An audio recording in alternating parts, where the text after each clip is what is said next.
Hej og velkommen til webinar i Danløn. Jeg hedder Mia Veldorm, og jeg har glædet mig til at vise dig, hvordan Danløn understøtter administrationen af medarbejdere, uanset hvor mange I er. Har du spørgsmål undervejs, kan du under questions i webinarboksen skrive til os, og så vil vi gøre vores bedste for at besvare dine spørgsmål løbende.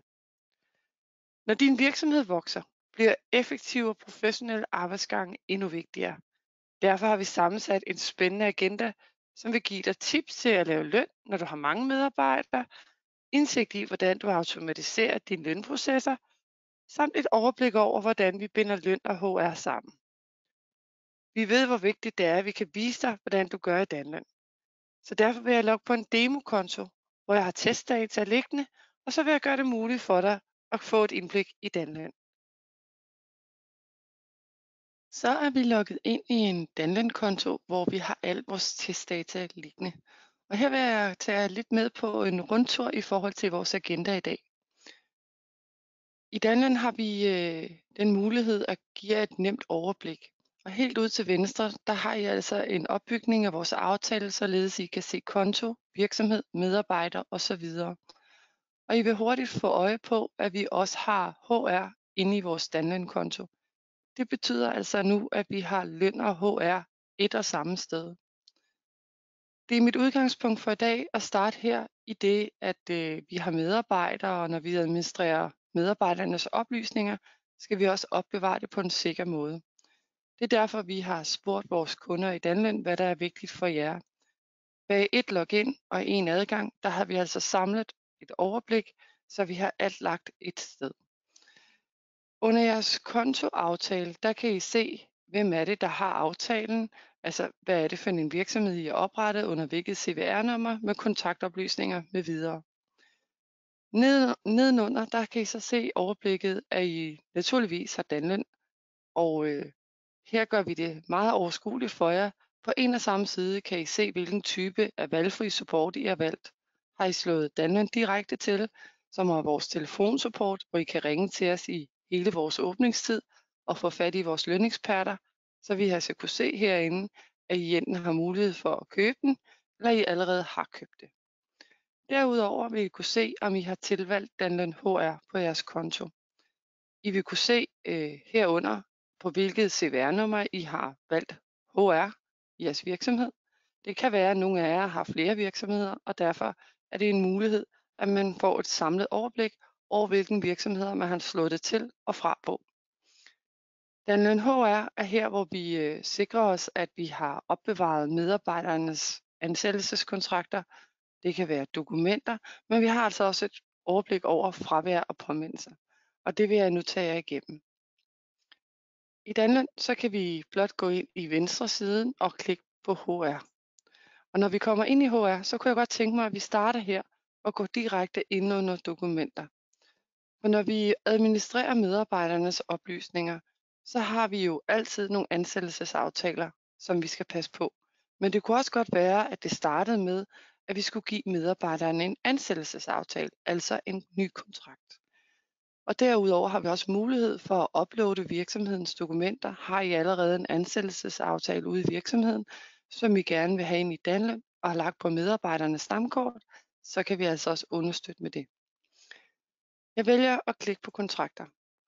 Og for at give jer et overblik herinde, så kan I se, at i Danløn gør vi det således, at vi faktisk har givet jer skabeloner. Og det er 8 ansættelsesskabeloner til, om I har medarbejdere uden en ansættelsesaftale, så skal I altså ikke gå ud og købe i dyre domme nye kontrakter til medarbejderne, eller bare få oprettet en i bund og grund. Her der ligger ansættelsesaftaler både til timelønnet, med og uden overenskomst, og til funktionærer, med og uden overenskomst, og sidst men ikke mindst til tidsbegrænsede ansættelser. I kan blot klikke på den ansættelsesaftale, I har brug for. Klikker man ind på den, så kommer vi direkte ind i selve oprettelsen af en ansættelsesaftale. Det vil jeg ikke undervise jer i vores gennemgang i dag. Jeg vil blot vise jer, at når vi har en ansættelsesaftale herinde i Danløn, så kan vi altså starte med at ansætte medarbejderen korrekt, professionelt, oprette medarbejderens oplysninger osv. Og på den måde, vi gør det sikkert, også i forhold til GDPR, det er altså, at vi sender underskriften eller kontrakten til digital underskrivning. Og det gør vi super nemt. Medarbejderen modtager den på mail og underskriver med sms. Vi opbevarer og gemmer alle dokumenterne inde i vores dokumentarkiv. Og herinde i vores dokumenter, der har vi et overblik over alle de dokumenter, vi har fået ind. Vi kan se, hvor mange dokumenter vi har. Vi kan se, hvor mange der stadigvæk er i undervejs. Vi kan se, om vi har nogle kontrakter, der ligger ude og klar til underskrift, som ikke er blevet underskrevet nu. Og vi kan også komme ind og se de kontrakter, som er underskrevet, og ikke mindst, hvis der er nogen, der er blevet afvist. For at give et overblik over underskrevede kontrakter, så vil I nemt kunne se her, at de er grønne og de er underskrevet, og man kan se, hvem er det, man har lavet kontrakter til, og man vil også kunne se, hvis man har delt den med nogen. Det er blot nogle af de funktionaliteter, der ligger. Den måde, vi binder løn og HR sammen på, det handler om, at vi får ansat medarbejderen korrekt, givet den professionelle oplevelse af, at vi understøtter jer i virksomheden og har de dokumenter, der skal til for at få medarbejderne godt ombord. Medarbejderne får en god oplevelse af, at de har fået en kontrakt til underskrivning og ansat i den rigtige rækkefølge. Derefter så har I overblikket over at kan se, at nu har I et dokument, der er underskrevet af medarbejderen, og nu vil I egentlig gerne binde løn og HR sammen. På den måde så går vi bare tilbage igen i Danløn, og så vil vi jo gerne have ansat den her medarbejder. Når vi kommer ind i Danløn, normal procedure er, at vi går ind under Danløn, medarbejder, og så vil vi gå ind og lave en ny oprettelse af en medarbejder, hvor vi kan sige ny medarbejder. Det er rigtig smarte her, når vi nu har aktiveret vores HR på vores Danløn-konto, det er, at vi startede med en ansættelseskontrakt.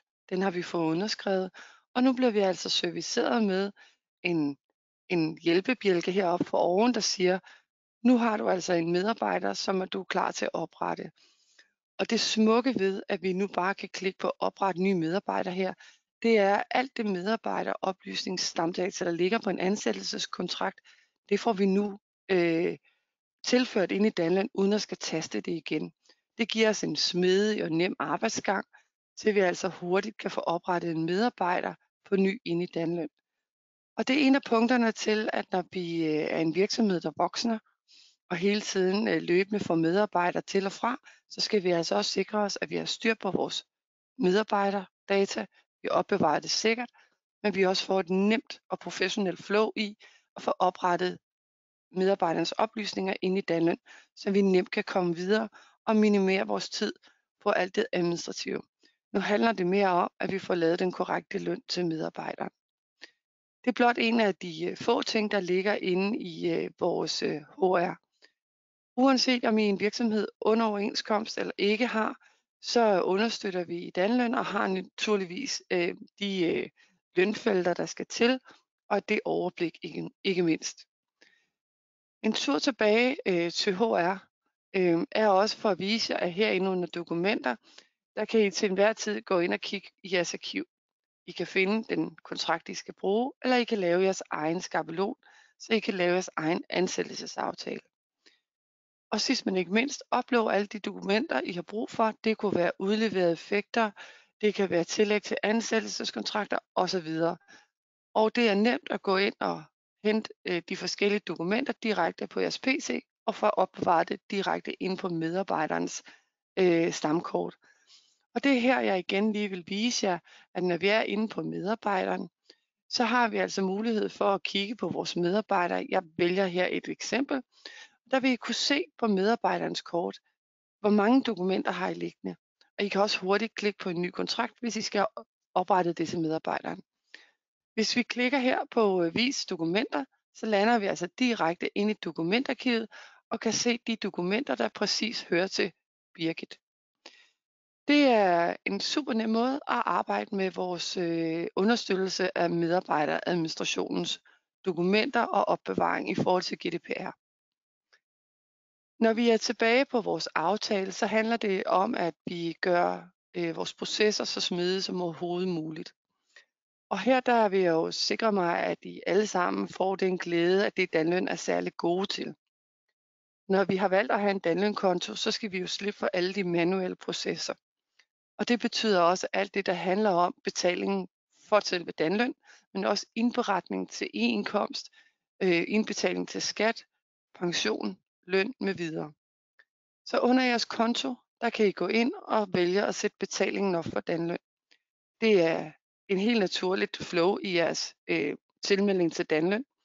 Det er ganske gratis at oprette en konto i Danløn, og i jeres tilmeldingsflow, der vil I også blive ført igennem, at I får jeres overførselsserviceansøgning sendt afsted. I demokontoen her vil jeg vise jer, at jeg har været inde og sende en overførselsserviceansøgning afsted. Det er ganske gratis, det koster ikke noget. Det er altså en ansøgning, der bliver sendt afsted til jeres bank og til Nets, til altså overførselsserviceansøgningen, hvilket er Mastercard i dag, der favner den del. Og når den er godkendt, det tager typisk imellem 5 til 14 bankdage, at den er godkendt, så vil I kunne se hernede på jeres aftale, at så er den gyldig. Det betyder altså, når vi har sat strøm til Danløn mellem jeres erhvervskonto, hvor pengene til omkostningerne for løn osv. skal trækkes fra, så kan Danløn gøre det fuldstændig gnidningsfrit og uden yderligere arbejde fra jeres side af.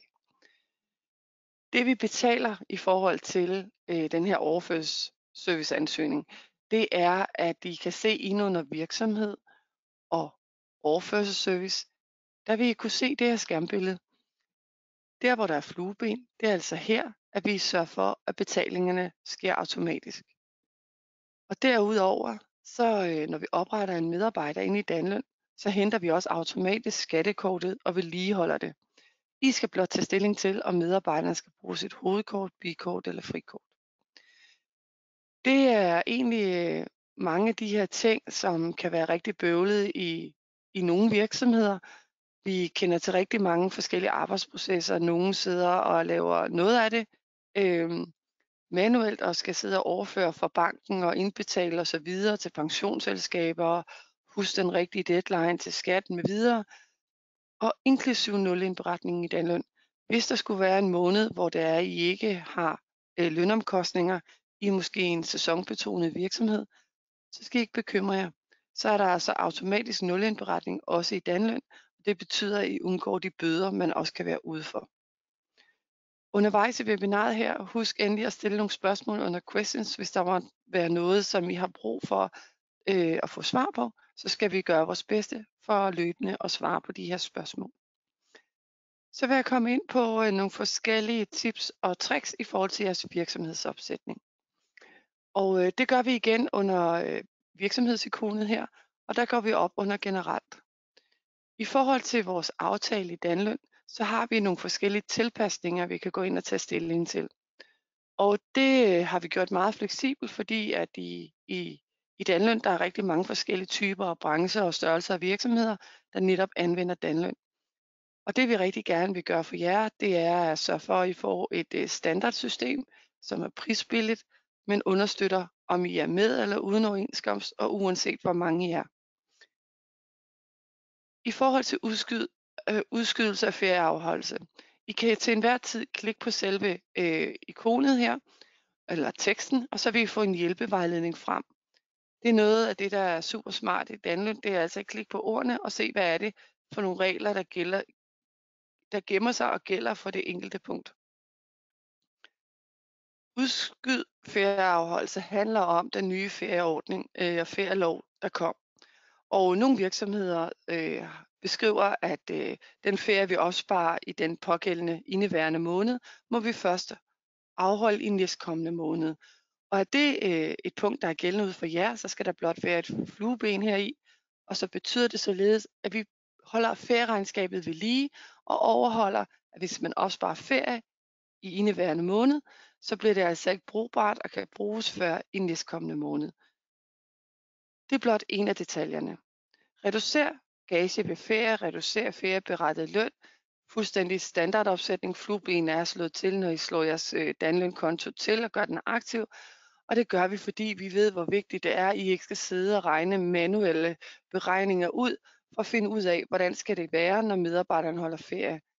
Alle de regler og alle de beregninger, vi overhovedet kan gøre for jer, har vi gjort.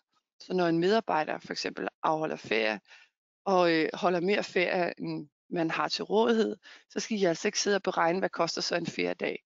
Har vi blot markeret i de her felter, så kommer vi ind og gør beregningen og viser jer det på lønsedlen. Er I en større eller mindre virksomhed, så skal I også blot vinge af herunder, og det er betydningsfuldt i forhold til, hvornår I skal indbetale til skat. Hvornår fristen er, om det skal afregnes sammen med lønudbetalingen, eller om det først er den kommende måned.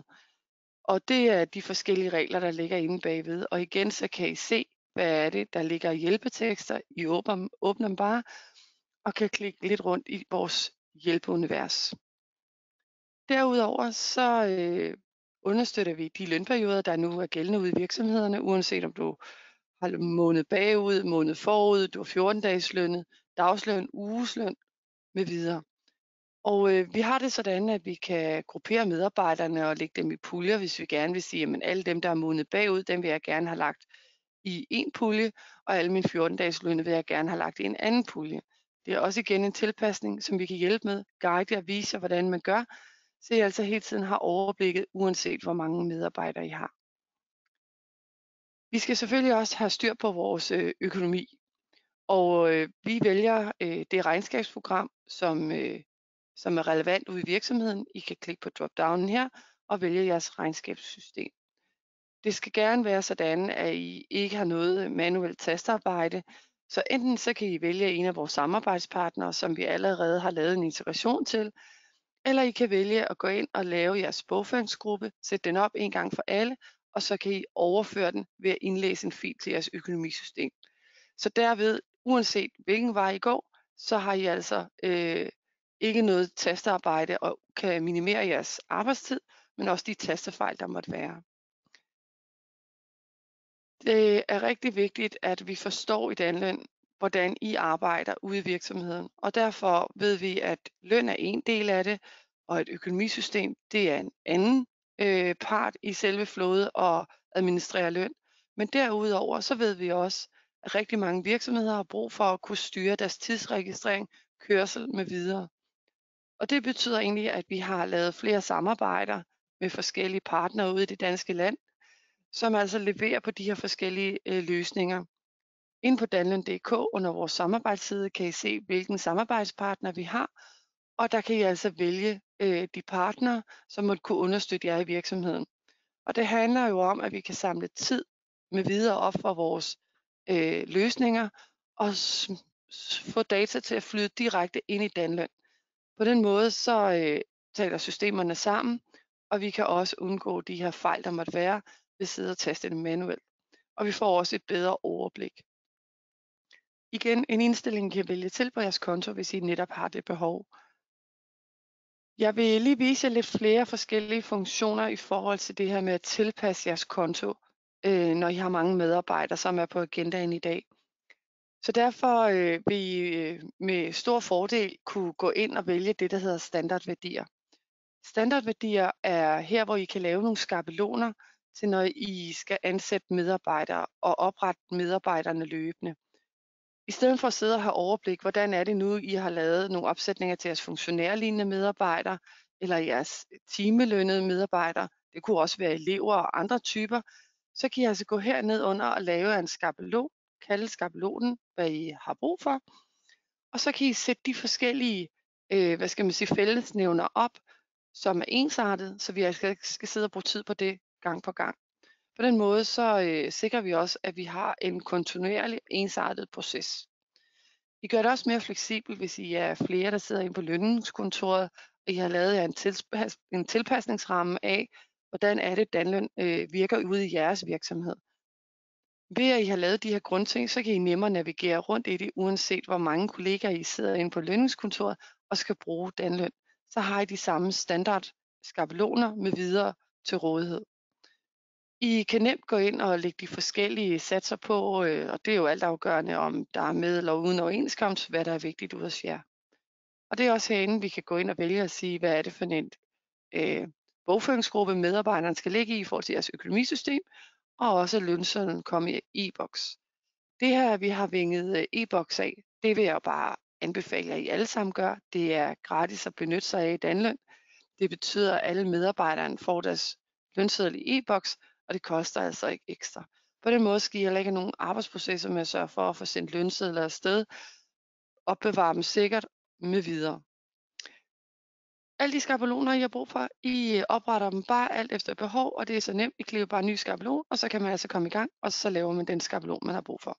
Og I kan også hurtigt slette nogle skabeloner, hvis det er, I ikke har brug for dem længere. Derudover så vil I også få stor gavn af at bruge teksttilpasninger. Og det er her, hvor at I med stor fordel kan gå ind og tage stilling til at sige, hvad er det, jeres tekster skal være på jeres løntyper. Og forstå det således, at den lønseddel medarbejderen får ude i virksomheden, skal jo være en lønseddel medarbejderen kan genkende i forhold til, hvad er det for en aftale, man er ansat under, og kan man genkende det, så man ligesom kan se sin kvittering for, at man har fået den rigtige lønafregning. Så derfor vil jeg råde jer til at gøre jer umage med at bruge de her muligheder for at netop at kalde de forskellige løntyper lige præcis det, I har brug for ude i virksomheden. Og I bliver forkælet med, at I også skal gå ind og lægge de forskellige satser ind, så det ikke er noget, I skal sidde og huske på fra gang til gang. Når vi har rigtig mange medarbejdere, så kan det være, at der er nogen, der ligger på forskellige løntrin og anciennitet osv. Og her kan vi altså gå ind og lægge strukturen, og så får vi også forkælet lidt længere i selve lønberegningen med, at det er lagt ned i lønberegningen, så I ikke skal sidde og oprette det, og så har I altså et overblik.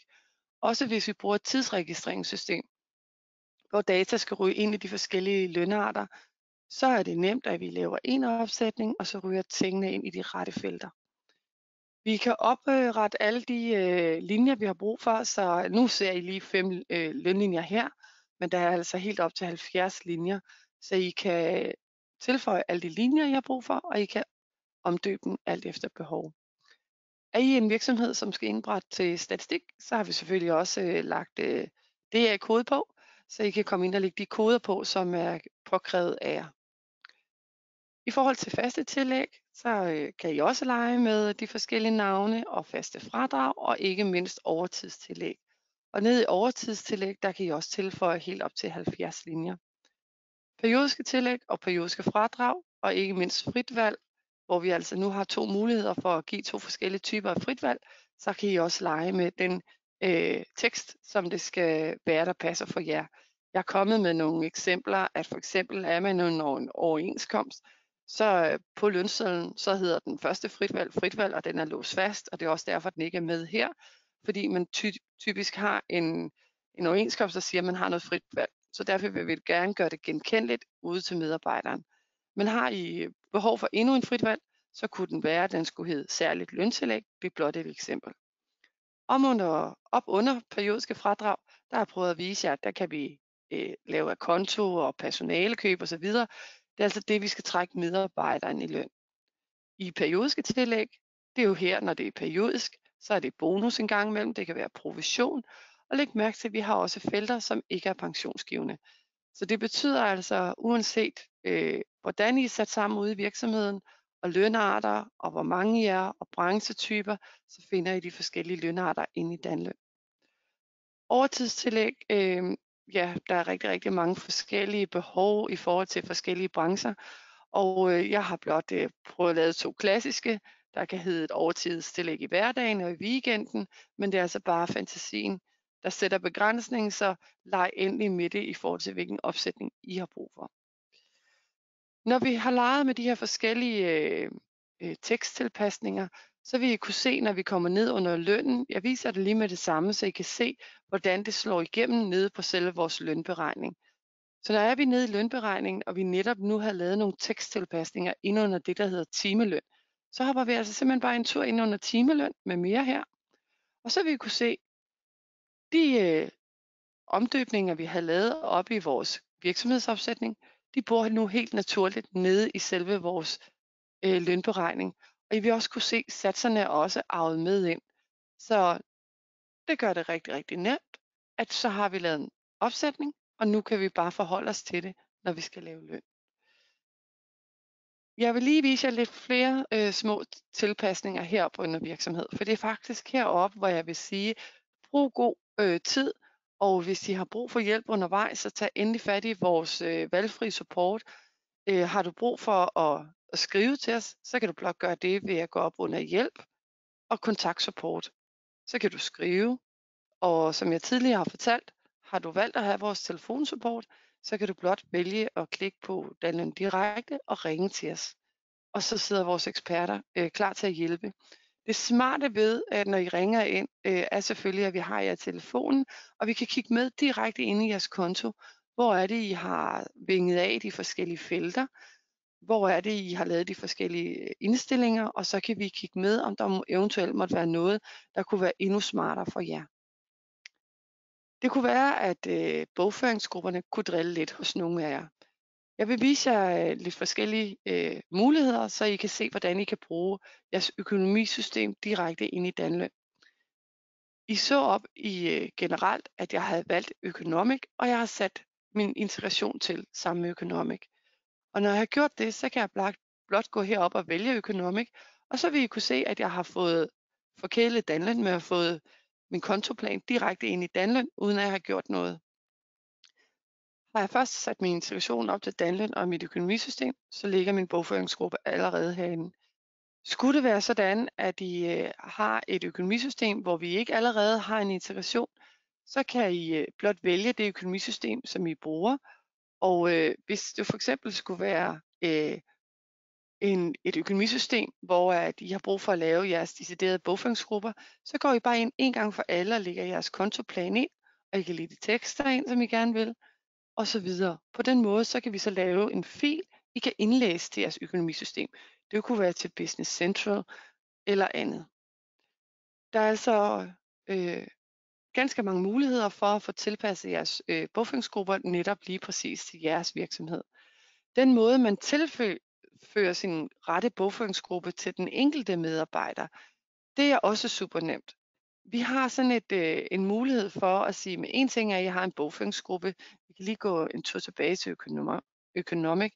Og har vi så forskellige afdelinger under Økonomic, det kunne være, at I havde et projekt, eller I har forskellige medarbejdere, der skal tildeles til lageret, og nogen skal til administrationen osv., så kan I oprette de forskellige afdelinger.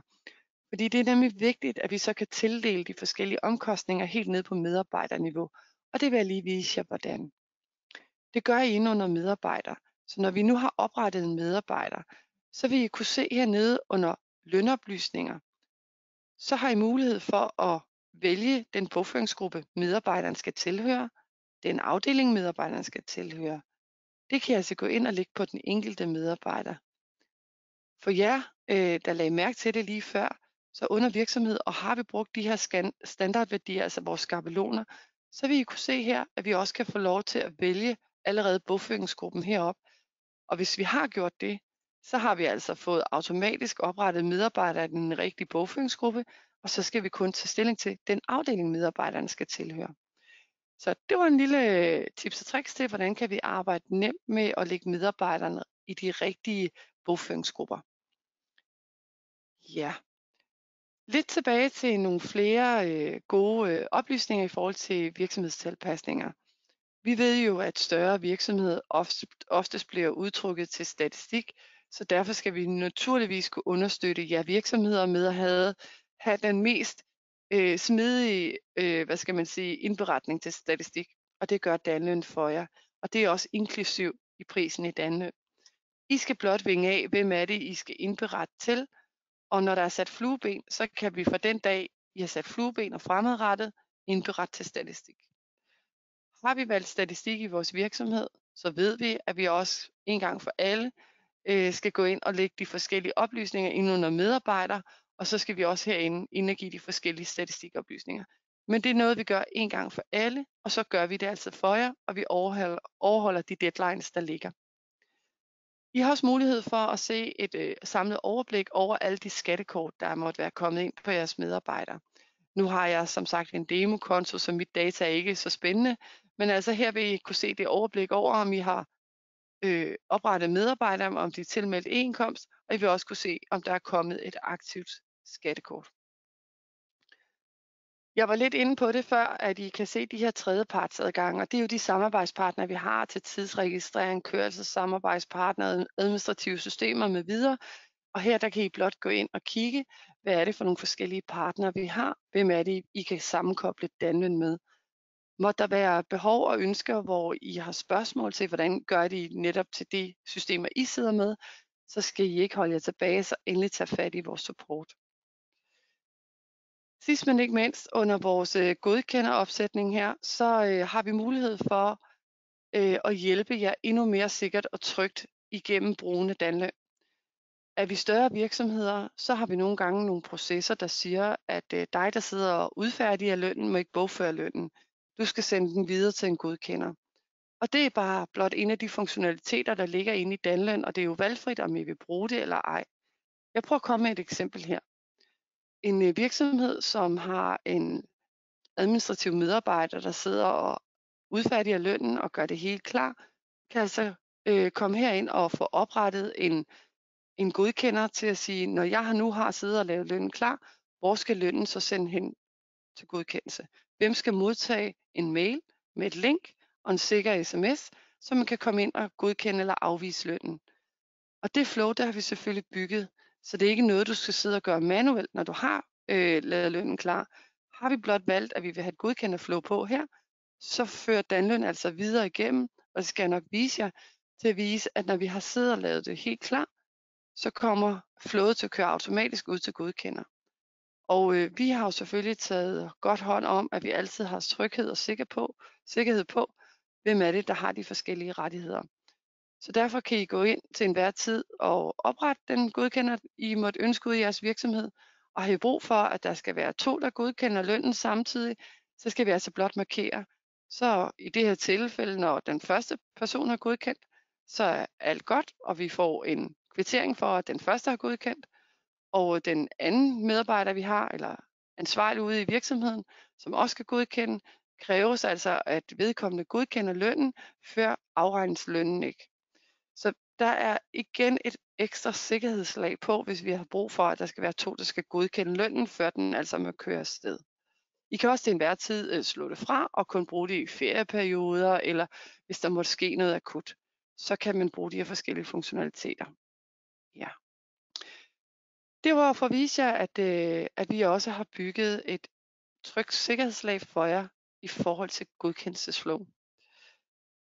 Vi har været igennem de forskellige tips og tricks i forhold til en god virksomhedsopsætning.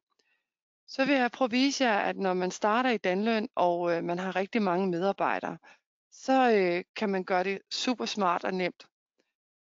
Vi forestiller os, at man kommer fra et andet leverandør, hvor man har alle sine medarbejdere stamdata. Det kunne både være for et tidsregistreringssystem, men det kunne også være et andet lønsystem. Så længe vi kan udlæse vores data i en CSV-fil fra den leverandør, vi har, så kan vi altså nemt få det ind i Danløn, uden at skal sidde og oprette en medarbejder ad gangen. Og det vil jeg vise jer, at I herinde under medarbejder kan gå ind og sige indlæs stamdata.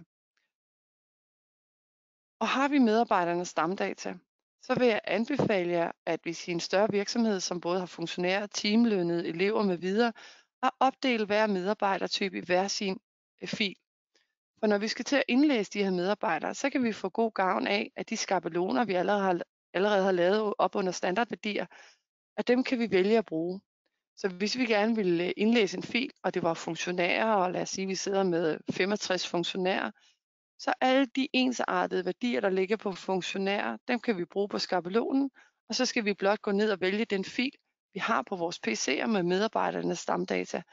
Og så kan vi indlæse alle medarbejdere i et flow og få dem oprettet alle sammen. Der er rigtig mange, der spørger, hvad er det for noget medarbejder stamdata, jeg kan få oprettet medarbejderen med til at starte med. Og det vil jeg vise jer her under hjælp, kan I se. Hvis I klikker under hjælp, så kan I se, hvordan er det egentlig, det her stamdata skal se ud. Og i hvilken rækkefølge skal det ligge i den her CSV-fil, I indlæser. Så her er der en hel guide, hvordan I semikolon separeret CSV-fil går ind og får lagt medarbejdernummer, navn, adresse osv. igennem felterne. Og der vil I også kunne se, at I kan få bogføringsgruppen med, om de er aktive. Altså om de skal være aktive inde i Danløn, når det er, I opretter dem. Rigtig mange virksomheder kan have rigtig mange medarbejdere. Nogle skal være aktive, nogle skal ikke være, nogle skal være med på lønningslisten, og andre skal ikke. Og det kan I alt efter behov indlæse endnu en fil. Det kunne være, at I har alle medarbejderne oprettet en gang. Og hvis det er sådan, at I er ude i en større virksomhed, et godt eksempel kunne være en sæsonbetonet virksomhed, som har rigtig, rigtig mange ungarbejdere i en forlystelsespark. Hvilke medarbejdere har været på vagt og har timer, det kan vi altså styre for indlæsningen af filen, enten fra vores tidsregistrering eller fra vores indlæsning af stamdata her på vores CSV-fil. Så kan vi altså her markere allerede filen, om de skal være med på den kommende løn. Det er bare et lille tips og tricks. Jeg forstår så godt, hvis jeg kan komme ind og fortælle om nogle forskellige områder her, hvor I tænker, hvordan er det lige, man gør? Så lad os endelig hjælpe jer igennem første gang. Tag fat i os, så skal vi nok vise trygt, hvordan er det lige, det fungerer. Og det er jo derfor, vi er her, så endelig tag fat i os. Som sagt, så ligger der en rigtig god fyldestgørende hjælp her, i forhold til, hvordan I får indlæst de her medarbejders stamdata. Og når vi har indlæst filen, så vil I kunne se, at alle medarbejderne er så kommet ind i jeres rullepanel. Heroppe der vil I kunne se, at i min testkonto har jeg blot 5 medarbejdere. Har I nu indlæst de her 65 medarbejdere i indlæst filen, så vil listen her simpelthen bare rulle sig ned, og så vil I have jeres 65 medarbejdere. Og et godt eksempel kunne jo være her, at når man har rigtig mange medarbejdere, så vil man gerne have lagt alle de funktionærlignende medarbejdere i en og samme pulje. Så det kunne vi forestille os, vi havde gjort her. Hvis vi gerne ville have et overblik over at sige, men nu lægger jeg alle mine timelønnede i sin egen pulje, så gør I det blot ved at gå herop under virksomhed. Og her der har I jo ligesom jeres virksomhed oprettet. Og i kontoen her kan vi se, at vi har kun én virksomhed med alle medarbejderne. Vil vi gerne have oprettet en fuldstændig identisk virksomhed, samme CVR-nummer. Vi kunne måske blot skrive parentes, at det er de timelønnede. Så kan vi sige opret ny virksomhed. Så på en og samme konto kan vi nu få oprettet endnu en virksomhed. Og det eneste, det kommer til at betyde, det er, at I har et endnu bedre overblik. Og det overblik vil så betyde, at når I sidder og arbejder med løn, så vil I kunne se heroppe i rullepanelet, at I så vil have 2 virksomhedsnavne stående, og I kunne nemt kalde den ene timelønnet, den anden funktionær, så I nemt kan huske, hvem er hvem. Og på den måde får vi så også sorteret medarbejderne ud i 2 forskellige puljer. Så det er, hvordan vi egentlig omsætter noget af den læring, jeg lige har givet jer op i forhold til tilpasninger. Hvordan kan vi så også bruge det, og hvornår er det aktuelt at bruge det, når vi sidder og arbejder med rigtig mange medarbejdere. Når vi har indlæst alle vores medarbejdernes stamdata, og kommet godt fra start og fået dem ombord, så vil det være sådan, at når vi har oprettet en ny medarbejder, så skal vi også lægge stamdata ind på medarbejderen. Og det kræver, at I har medarbejdernes lønseddel liggende foran jer. For når vi kommer ind og har oprettet en ny medarbejder, så skal vi altså ind og lægge deres ferie og SH ind, og deres indkomst. Og det er ikke fordi vi indberetter på ny, så sidder man her og skifter til danløn midt på året, så har medarbejderen blot et rigtig godt overblik i bunden af sin lønseddel, og kan se med, hvad har jeg tjent år til dato med videre. Plus I har et samlet overblik herinde i danløn. Indlæs medarbejderstamdata, super nemt via fil. Når vi skal lægge medarbejdernes startsaldi og ferie ind, sidder vi med medarbejdernes seneste lønseddel, så vi netop har de rigtige saldier og kan lægge direkte ind i danløn. Det er super enkelt og nemt at have med at gøre.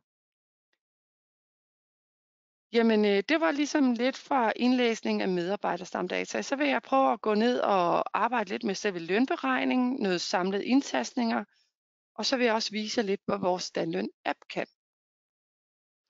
Og det går vi ned og arbejder med i forhold til medarbejderen og lønnen. Men for at vi kan komme ind og bruge Danløn-appen. Danløn-appen er sådan, at det er en gratis app, der er tilgængelig for alle, der bruger Danløn. Det betyder, at har du inde under din virksomhed valgt app, så har dine medarbejdere mulighed for at registrere fravær, kørsel, timer, udlæg. Og hvis man har slået Danløn HR til, så kan medarbejderne altså også registrere sygdom nede i appen. Udlæg, der kommer fra Danløn-appen, der har medarbejderne altså mulighed for at sende sin normalt krøllede kvittering afsted direkte som et billede, og så ryger den direkte ind i Danløn og gemmer sig også herinde i arkivet. Så I skal tænke på, at det der kunne være lidt tungere at være ugesedler, fysiske sedler, manglende dokumenter, man får undervejs i forhold til at opsamle for medarbejderen, det kan vi nu sætte strøm til. Og det flyder altså direkte ud fra medarbejderen via deres telefon, direkte ind til jer i lønsystemet her. I kan vælge på jeres konto, hvem af jeres medarbejdere skal tilmeldes appen. Det kunne jo være, at nogle af medarbejderne skal bruge nogle af funktionaliteterne. Og det er sådan, at hvis vi har valgt nogle af medarbejderne til at bruge vores funktionaliteter, så vælger I heroppe i de her 4 kasser, hvad er det for nogle funktionaliteter, de må bruge. Og det indstiller man på virksomhedsniveau.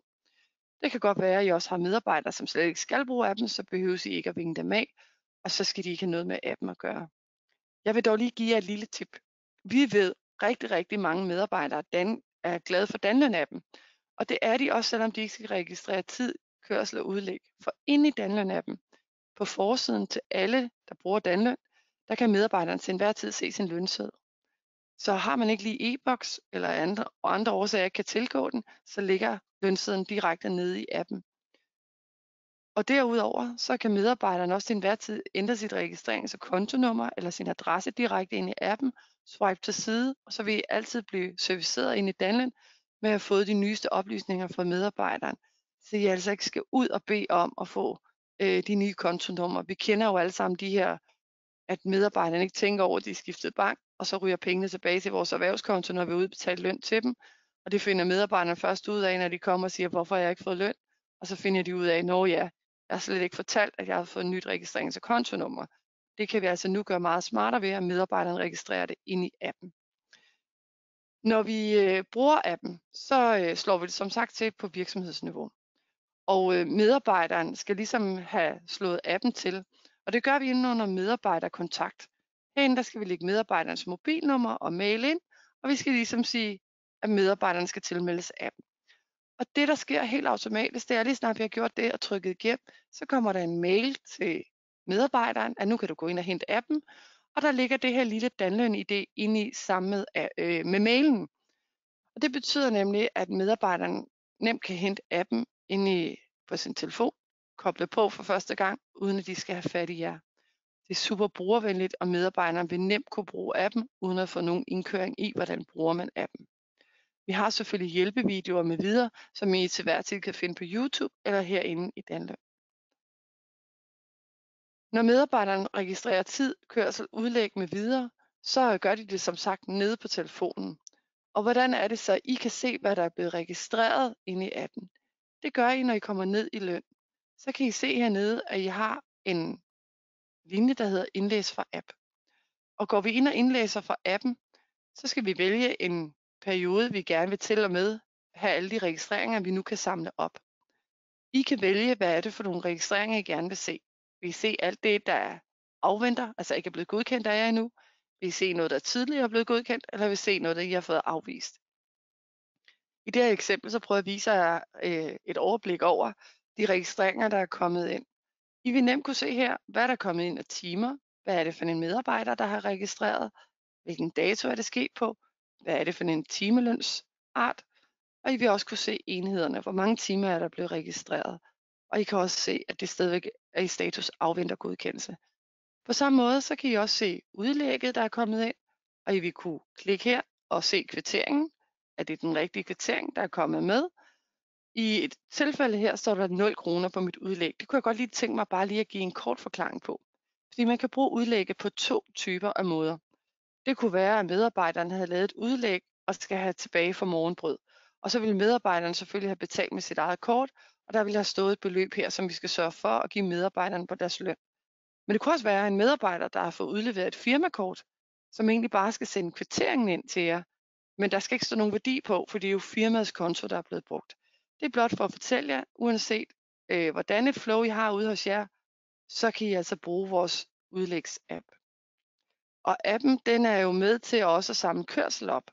I forhold til, at medarbejderne skal have godtgjort for kørsel, så skal det jo dokumenteres med i forhold til bogføringsloven, og også i forhold til, at det er den rette nummerplade med videre.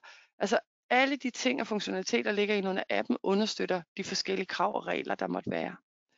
Og det smarte er jo her, at når vi nu får forskellige kørsel ind for Birgit, Så når vi skal have overført det direkte til løn, så summer den jo selvfølgelig automatisk kilometerne sammen og lægger kørselskilometerne direkte ind i det rette felt i Danløn. På den måde så skal vi ikke sidde og bruge tid på at finde de rette felter og lægge timerne sammen eller kilometerne sammen manuelt. Derudover så kan vi også se et fraværsoverblik. Det kunne være, at vi vil bruge Danløn-appen også til at bede medarbejderne om at indmelde alt det sommerferie, der skal være. Og vi samler op på alle vores medarbejdere, så kan vi jo se her, hvordan ferieønskerne skulle se ud. Og vi kan få et ganske fint overblik ved, at vi går op og åbner hele rapporten i Excel. På den måde så kan vi se, om vores feriekalender går ud eller går op, og vi kan også sende den her Excel-fil videre til ledere, der eventuelt skal godkende for enkelte medarbejdere. Det er blot en måde, hvordan I kan arbejde med Danløn-appen på.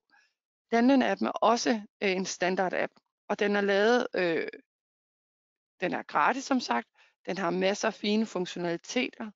Har vi avanceret behov, hvor vi gerne vil customisere det og lave det meget mere tilrettet til hver enkelt virksomhed ud fra netop jeres behov, så vil vi jo anbefale jer at bruge en af vores samarbejdspartnere derude, som er rigtig gode til at lave tidsregistreringsløsninger netop til jer med regelsæt osv.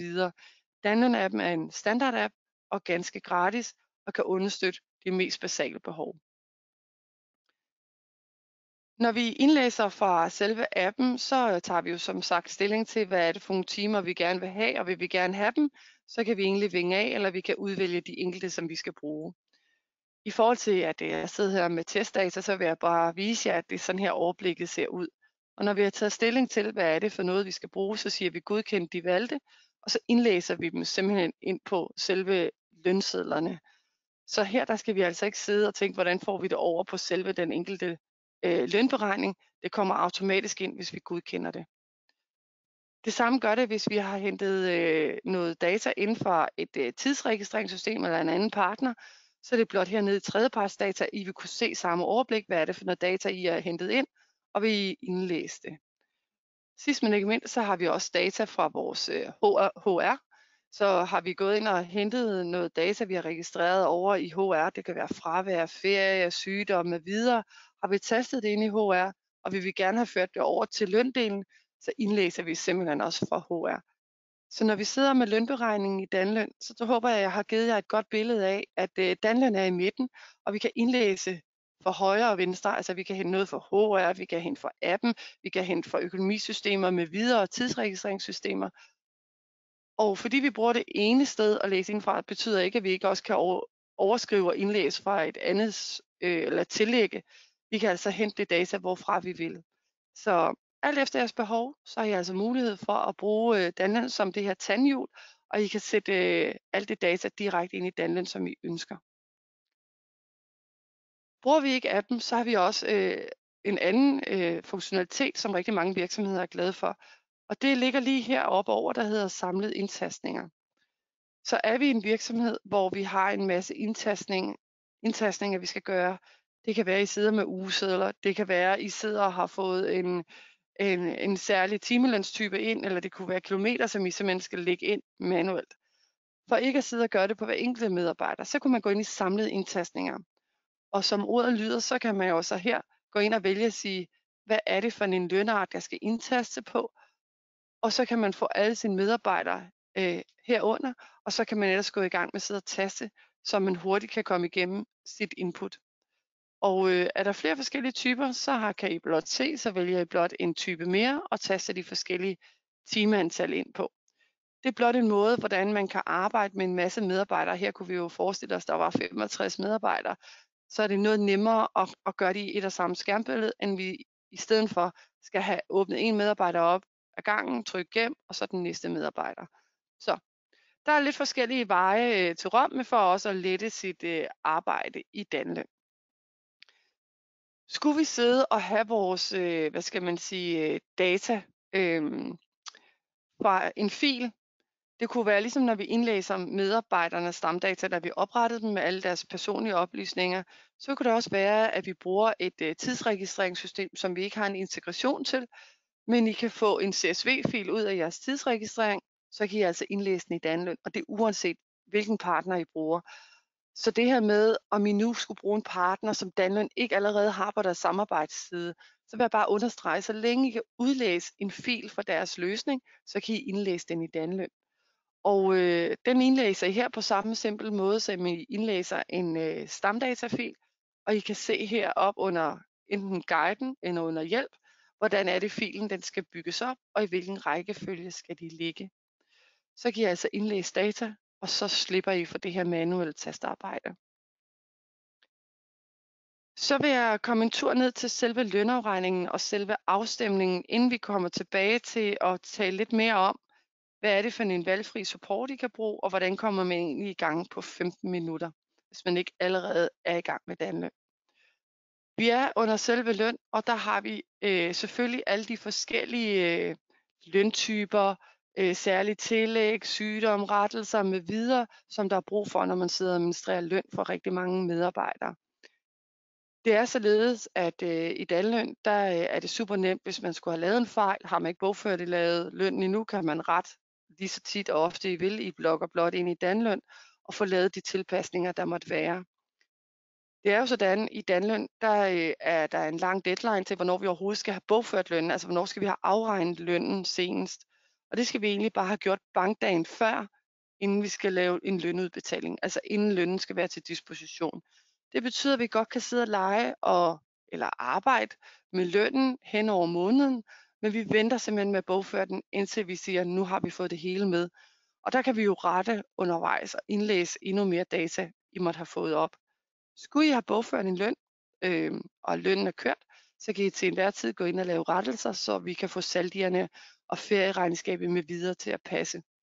Igen, der bruger I blot vores support, hvis I er i tvivl om, hvordan laver I rettelserne. Der er altså ikke nogen dyre gebyrer eller så videre for at få vores hjælp. Det er lige til, enten via supporten på skriftlig vejledning eller Danløn direkte, som I kan ringe til. Ferieregnskabet har vi selvfølgelig integreret i Danløn og en helt almindelig standard, permission to play, og sige, det understøtter vi uanset om I har overenskomst eller ikke har, og om I har forskellige feriefridage og omsorgsdage. Alle de her ting, det er blot en standardting i Danløn. I kan til enhver tid gå ned og arbejde med selve lønberegningen, og jeg vil lige vise jer her, i forhold til, hvordan ser vores lønseddel egentlig ud. Det er noget af det, vores kunder er rigtig glade for. I kan se, at jeg herinde har Birgit, som har 40.000 i løn, og vil jeg gerne ændre det, så kan jeg blot overskrive hendes løn og gå ned og trykke gem, og med det samme, så vil I kunne se ud på lønsiden, at den er rettet til.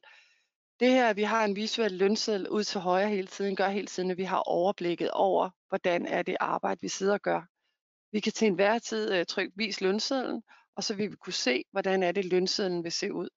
Og vi kan tydeligt se, at vi sidder i et klædemode. Det vil sige, at det er altså sådan her, at vores beregning ser ud til indtil videre, og vi kan til enhver tid gå tilbage og rette de forskellige saldier, hvis der måtte være noget. I har overblikket over hele ferieregnskabet, saldier med videre, og det gør også bare medarbejderen super tryg, at de kan følge med i, hvordan er deres saldier. Igen, så kan man også se det nede på appen. Man kan nemt kigge på sin lønseddel i appen, og derinde, der har man jo mulighed for at følge med. Når vi sidder og arbejder med vores forskellige lønsedler, så kunne det være, at vi havde rigtig mange medarbejdere, der var de funktionærlignende først. Så sidder vi og laver løn til dem i en pulje og siger gem. Og så kan vi gå ned og lave lønafregningen til alle de her funktionærlignende medarbejdere. Og der går vi ind og vælger den lønperiode, vi har brug for, og Danløn er jo super intelligent og kan se, at vi har sat op til måned bagud, så vil den selv foreslå den næste lønperiode. I kan selvfølgelig til enhver tid altid køre en ekstra lønafregning til en enkelt medarbejder eller flere, hvis der er nogen, der I måtte have glemme eller har brug for at lave en ekstra afregning. Vi kan udbetale løn på alle åbne bankdage, blot at vi laver lønnen inden dagen kl. 10. Vi har også mulighed for, at vi kan skrive en besked på lønsedlen, hvis vi har brug for det, osv. Skulle vi hernede sidde og så have bogført lønnen på alle de funktionærlinjer, så kører vi blot den samme proces, vælger virksomheden med alle de timelønne i, og så bogfører vi lønnen for dem. Så det er bare super nemt at køre igennem i Danløn, uanset om man har lavet flere virksomheder på sin konto, eller om man har rigtig mange medarbejdere. Til enhver tid kan I også se tidligere lønafregninger inde i Danløn, og I vil kunne se, at I kan overføre til regnskab. I min opsætning her valgte jeg Økonomic, hvor data ryger automatisk over, i og med at vi har en integration. Skulle jeg sidde med et økonomisystem, hvor at der ikke er en integration, så kan jeg blot bogføre min løn ved at sige overføre til regnskab, og så går jeg ind og henter filen og indlæser i mit økonomisystem. Jeg vil lige vise jer, hvis jeg siger videre til kontrol. Det her med afstemning hører vi jo fra rigtig mange. Vi vil gerne kunne se, hvordan er det, jeg sammenligner min løn med de forrige måneder, så jeg nemt kan få øje på, om der skulle være nogle afvigelser. Vi sammenligner hele tiden tilbage i tiden, så I kan se, om der måtte være afvigelser.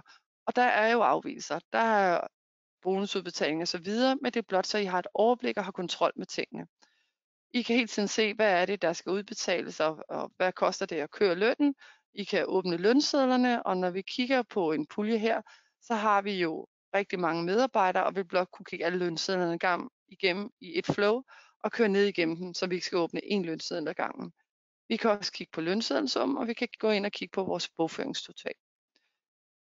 Jeg arbejder som sagt i en demokonto, så jeg har en masse anmærkninger her, men vi har gjort det sådan, at er der noget inde i Danlen, hvor vi tænker, du er ved at bogføre løn nu for en medarbejder, hvor du ikke har fået skattekortet, så kommer der altså en anmærkning, hvor vi sådan siger, at du bør måske ikke gennemføre lønnen her, fordi medarbejderen har ikke noget skattekort endnu. Så vi prøver på at guide dig så godt som muligt ud fra de indstillinger, du har sat. Vi går videre ned til godkendelse, og her vil vi kunne se, at vi er ved at køre lønnen igennem for perioden, og lønnen bliver til udbetaling, og vi kan se, at det var for 5 medarbejdere. Vi vil også kunne se, hvad er det betaling for Danlen, hvordan foregår den. Ligeledes kan vi se, hvornår, eller vi kan se beløbene, der bliver overført automatisk inden fra vores konto. Jeg har i den her opsætning gjort det sådan, at jeg kan godkende med min adgangskode. Og I bestemmer selv, hvordan I vil lave jeres opsætning på kontoen. Den adgangskode, jeg bruger her, det er det samme som når jeg logger ind og ud af Danløn. Jeg kunne også vælge at sige, at jeg gerne vil bruge en særlig underskriftskode, som ikke er den adgangskode, jeg bruger, når jeg logger ind. Og har I brug for det, så er det en mulighed, I kan gøre heroppe under kontoaftaler. I kører en tur lidt længere ned her, og har I altså mulighed for at lave jer en særlig underskriftskode til at godkende løn med.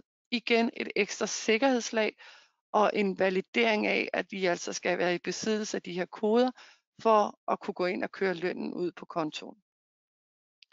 Derudover så vil jeg lige vise jer, at vi har selvfølgelig vandtætte skodder imellem vores data og vores revisorer. Og det er jo den partner, I vælger, som er jeres revisor eller bogholder. Dem kan I gå ind og vælge til på jeres konto og bestemme, hvad er det for en adgang, de må have. Må de læse, skrive, eller må de også kunne godkende lønnen. Og det er jer, der styrer rettigheden, så I kan til enhver tid vælge en ny partner, men I kan også vælge en anden type af rettighed osv. Høj sikkerhed i forhold til, hvem kan hvad inde på jeres konto. Når vi har været inde og bogføre lønnen, og vi har arbejdet med selv vores lønberegning osv., så har vi som sagt alle vores tidligere lønafregninger, vi kan gå ind og kigge igennem og se, hvordan var det de forskellige ting ser ud. Men det, der også følger med, det er jo også, at vi har hele vores arkiv. Så alle vores udskrifter i forhold til en decideret lønperiode, kan vi altså gå ind og se lønsedlerne til, bogføringen osv. Så det er rigtig, rigtig nemt at komme ind og finde ud af, hvor er det, jeg har mine dokumenter. Lad mig prøve at vise i forhold til, at vi har noget afstemning. Og skulle vi ind og se alle vores app-registreringer, som vi har samlet op igennem tiden, så kan vi altså også se, hvad er det for nogle udskrifter, der følger med, når jeg er i det her univers. I kan til enhver tid gå op og sige, at jeg vil gerne se nogle forskellige dokumenter, der har været igennem tid. Så kan I gå herop og sige, at jeg vil se alt det, der har været af kørsel for eksempel. Jeg vil se det på alle medarbejderne for alle år, eller udvalgte perioder eller år osv. Så ligger hele jeres arkiv inde i Danlen. Vi sletter det som sagt ikke. Så er der revision på et tidspunkt, så kan I være helt rolige, at I kan gå herind og finde det. I forhold til afstemningen, så ved vi, hvor vigtigt det er, at I hele tiden løbende har kontrol med indkomst, feriepengene, skat, pensioner, ATP med videre. Det hele bor altså inde et og samme sted i hele menupunktet afstemninger. Jeg tror, det var et rigtig fint billede af at lige sådan få et overblik over, hvad er det egentlig Danlen har at byde på i forhold til, at når vi skal vokse i vores virksomhed, vi har måske været 1, 2, 3, 4 medarbejdere, Og nu går det godt i virksomheden, vi får flere afdelinger, vi får flere medarbejdere. Uagtet om det er sæsonbetonet eller ej, så kan vi altså gå ind og sætte vores Danløn-konto op, blive i Danløn og lave de tilpasninger, der måtte være, for I får en nemmere arbejdsgang inde i Danløn. Det var min demo i Danløn. Så vil jeg gerne vise, at inde på danløn.dk, der vil jeg opfordre jer til at gå ind og finde mere viden og inspiration. Og det er inden for forskellige barselsområder. Det kan være gode tips til medarbejdersamtalen, og ikke mindst de vigtigste punkter på en ansættelseskontrakt. Vi har links til vores hjælpevideoer og guides, så gå endelig ind og se, hvad der er vigtigt for dig at få noget mere viden omkring. Vores kunder er særlig glade for den måde, vi giver jer support på. Og det er valgfri support til løn og HR, uanset om I ønsker at ringe til os eller skrive til os. Det vigtigste for os, det er, at vi kan efterlade jer med en bedre viden, og I er kommet videre fra det udgangspunkt, I stod med, så vi netop kan føre jer igennem med den viden og ballast, der ligger inde i Danløn. På dage, hvor der skal afleveres løn, hvor vi alle sammen har pulsen lidt ekstra oppe og har mere travlt, nu er der noget på spil, vi skal have afleveret lønnen, og kommer vi med lønnen til tiden. Og det gør vi alt vores bedste for at kunne hjælpe jer med, og derfor har vi også lavet udvidede åbningstider i forhold til de her dage, hvor der skal afleveres løn. Der åbner vi allerede kl. 6 om morgenen. Kurser, det er på hele bredden af både løn og HR, og der kan I altså gå ind og finde noget forskellig inspiration inde på vores lønskolen, og se hvad det er, at vi kan udbyde, og hvad det er, der passer for jer. Til sidst, men ikke mindst, så vil jeg runde af med at sikre mig, at alle har den samme oplevelse og forståelse af den prisstruktur, vi har i Danløn. Og den er gennemskuelig og lige til. 22 kroner per lønseddel koster det at have Danløn.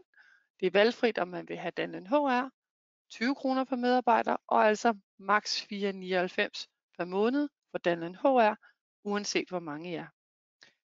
Danløn har forskellige funktionaliteter, jeg har været inde og vise i dag, og der er jo mange flere områder inde i Danløn, så jeg vil opfordre dig til, hvis du ikke allerede har oprettet en Danløn-konto, gå ind og opret din gratis konto med det samme, og kom ind og se, hvad der gemmer sig bag. Danløn HR er vores sløjfe om det hele, at det starter med en god ansættelsesproces, gode oplevelser for medarbejdere ombord i virksomheden, så vi også kan passe på medarbejderne og fejre deres jubilæer osv. i virksomheden oversigt. Så derfor binder vi løn og HR sammen. Vi vil gerne gøre det fuldstændig gnidningsfrit for dig. Du ved, at du har alting samlet et sted. Du lever op til GDPR-reglerne, og du kan til enhver tid gå ind i Danløn og få et samlet overblik. Kom i gang allerede nu. Det tager kun 15 minutter at komme i gang. Har du allerede dit løndata fra et tidligere lønsystem, eller du har det måske fra et tredjepartssystem, så kan du altså indlæse det i Danløn, som jeg har vist dig i dag. Du opretter din gratis konto, indlæser filen, og så er du i gang. Ingen gebyr, ingen licenser. Det koster først noget, når du skal afregne din løn. Har du spørgsmål til os, så er du hjertelig velkommen til at ringe til os. Vi kan tage en god samtale og lytte ind til lige præcis jeres behov og guide jer på bedste vis. I kan kontakte vores salgslinje på 70 80 60 58, og vi glæder os til at høre fra jer. Så er jeg ikke andet end at sige tak, fordi du lyttede med, og rigtig god fornøjelse med Danløn. Vi bliver lige hængende et øjeblik endnu, så skulle der være kommet nogle spørgsmål her på falderebet, så skal I endelig være velkommen til at stille dem, så svarer vi så godt vi kan. Vi tales ved.